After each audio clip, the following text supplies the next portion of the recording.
Hello everyone, Stuart Smith here from J Talk Extra Time. If you give me 5 minutes of your time, only 5 minutes, I'll give you a quick rundown of what happened this week in the midweek round of J3 fixtures, and trust me, there's a lot to get through. Okay, so we'll start immediately, and we'll start with the early game that took place in Hachinohe. Hachinohe drew 2-2 with Nagano Pasero. Pretty eventful game up in the far north of Japan. Luckily, much better weather than Hachinohe's previous game, which was shrouded in fog. Actually, Nagano thought they'd actually won the game. Tsubasa Sano scored with, I think, 7 minutes to go up there, but unfortunately for Nagano, Van Raure Hachinohe equalised with, let me check my notes, a Satoru Morioka bullet, 25-yarder, which cannoned in off the post, and yeah, gave Morioka gave Hachinohe a deserved share of the spoils.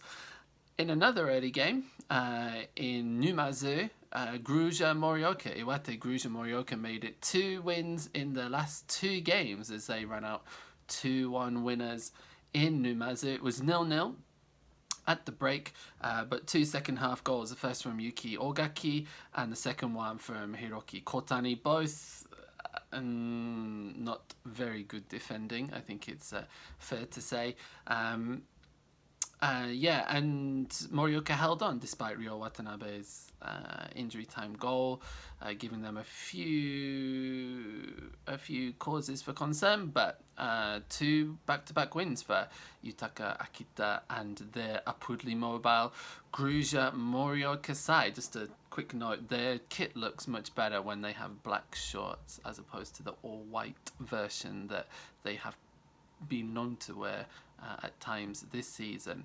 As we moved on into the evening, Blaublitz Akita keep going. They recorded their 7th win on the spin, although they did concede a goal, which we'll come to later on for the first time in 7 games. But this was fairly routine, although the team they beat, Sagamihara, did start well, and Akita goalkeeper Yudai Tanaka needed to be on guard to put a couple of early saves in, but the accurate delivery from dead balls from Nao Eguchi, the Blaublitz Akita midfielder, saw 2 goals just before half-time, one from centre-back Han Gohan and the other one from forward Ryota Nakamura, put Akita in control, and Eguchi himself got on the score sheet, although he was aided by a big deflection.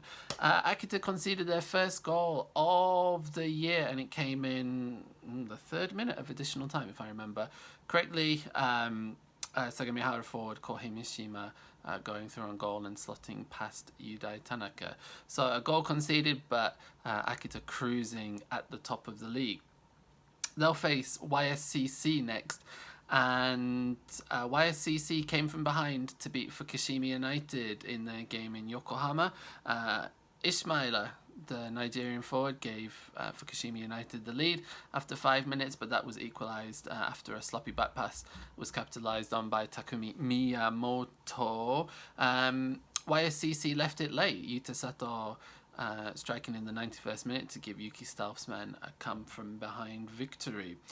Moving on, Katari Toyama scored 3 goals in 15 second half minutes to defeat rather impotent Fujieda Mai FC. 0-0 at the break, but 3 second half goals, 2 really good ones. The third one coming from Iki Sasaki, who banged it in from the edge of the area, gave Toyama a somewhat relatively comfortable win. Fujieda not looking at their best. They will host an in-form FC Gifu side who, as you can see behind me, because I've got all the shirts out on display, they won 4-0 away at Kagoshima United. Again, this game was 0-0 at half-time, but substitute Hiroyuki Takasaki, who came on at half-time, grabbed a second-half hat-trick to go along with the Kensei Nakashima close-range finish that gave Gifu a very impressive 4-0 win. It's their 3rd win in a row, and like I said, they'll travel to Fujieda this weekend. In Kumamoto, you have to see the highlights of this game because even though it was a 1-1 draw, the 2 goals were really good. The first goal for Kaito Taniguchi came from an outstanding outstanding long pass from Muraso goalkeeper Kei Uchiyama, pinged it a good 60 yards, and Taniguchi took it on the half volley and smashed it from about 30 yards himself into the back of net. Truly a goal worthy of a higher league, to be quite frank. But Gainare Tottori came back into it and they equalised 6 minutes later. I should say both these goals came in the first 10 minutes.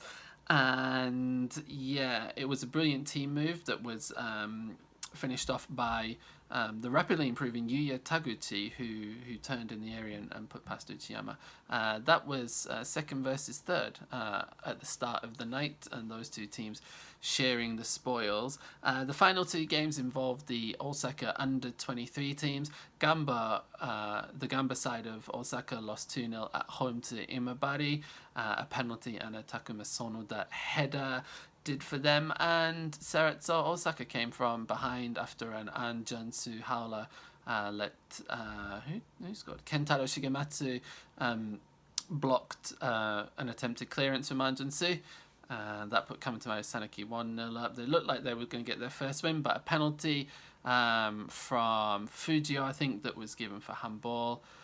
It meant that Kamitamaro is still looking for their first win of the season. And with that, let's have a quick look at the fixtures that are coming up. I'll put them on your screen now. Okay, there they are. And so I've got them up on my screen as well. So Blaublitz Akita, they travel to Yokohama to play YSCC. It'll be a brave man to bet against them, making it 8 wins in a row.